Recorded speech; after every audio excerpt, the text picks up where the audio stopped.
In the West, when people think of China and the environment, the images that come to mind are often bleak. Coal-choked skies over Beijing, polluted rivers, and the staggering carbon emissions of a rapidly industrializing giant. And yet, that picture is increasingly outdated. While the legacy of pollution and environmental degradation is real, it is no longer the whole story. A quiet revolution is underway. One that is remaking not only China's own energy and environmental landscape, but also the future of global climate action. From world-leading investments in solar energy and electric vehicles to the largest reforestation campaign in human history, China is transforming from the world's worst polluter to a green technology powerhouse. It's doing so not with grandiose rhetoric, but through scale, speed, and sheer industrial might. For those concerned about the fate of the planet, this revolution deserves far more attention than it gets. Let's start with solar power. Today, China is home to more than 40% of the world's installed solar capacity, and it's not slowing down. In 2024 alone, the country added over 200 gigawatts of new solar and wind capacity, more than the entire grid of some developed nations.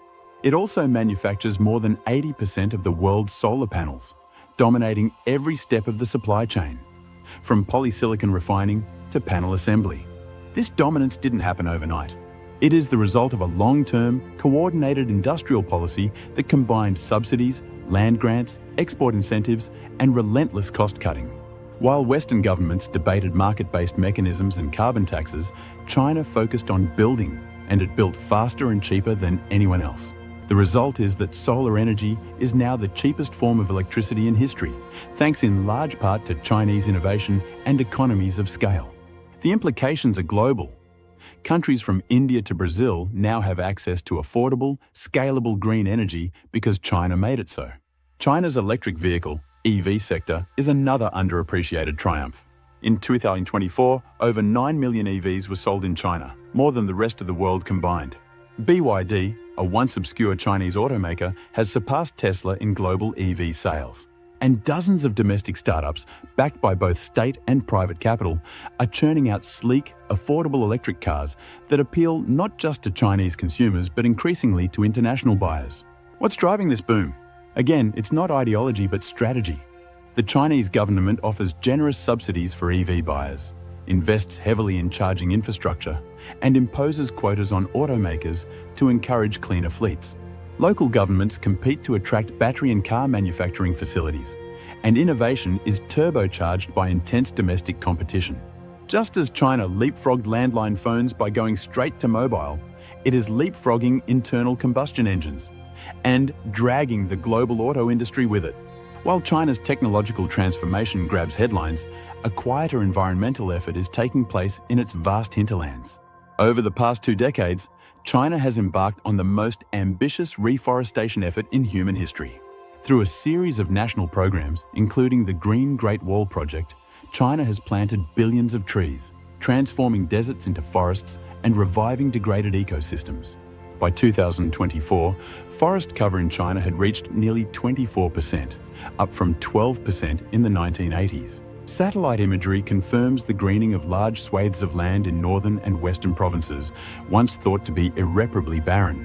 While some of these new forests are monoculture plantations, increasingly, ecologists are pushing for biodiversity-rich native species and natural regeneration strategies.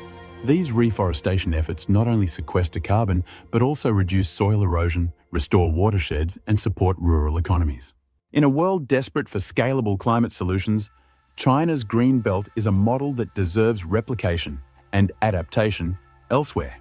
China's green transformation is not without contradictions. It still burns more coal than any other country. Its emissions remain the highest in the world, and environmental degradation is still a serious issue in many regions. But to focus only on these negatives is to miss the larger point.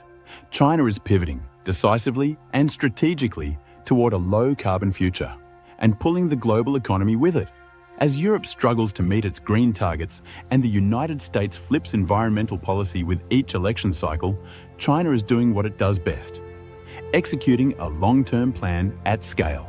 Its dominance in clean energy supply chains is reshaping global markets. Its investments in green infrastructure are forcing Western companies to innovate or fall behind.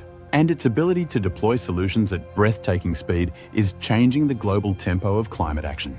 This transformation should be neither romanticized nor dismissed. China's green revolution is driven as much by self-interest as by planetary concern.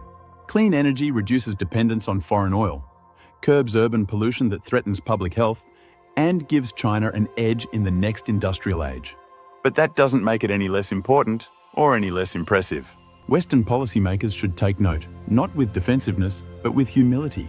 Competing with China on clean tech is good for the planet. Collaborating on climate, despite geopolitical tensions, is even better. The world's two largest economies don't have to be friends to be partners. And climate action is one area where shared interests are undeniable. The story of China's rise is often told through the lens of steel and silicon, of factories and geopolitical rivalry. But there's another chapter being written, one of solar panels, electric buses, and reforested deserts. It is a story of environmental repair, industrial reinvention, and global relevance. It is the quiet revolution of China's green technology, and it may well be the most important revolution of our time.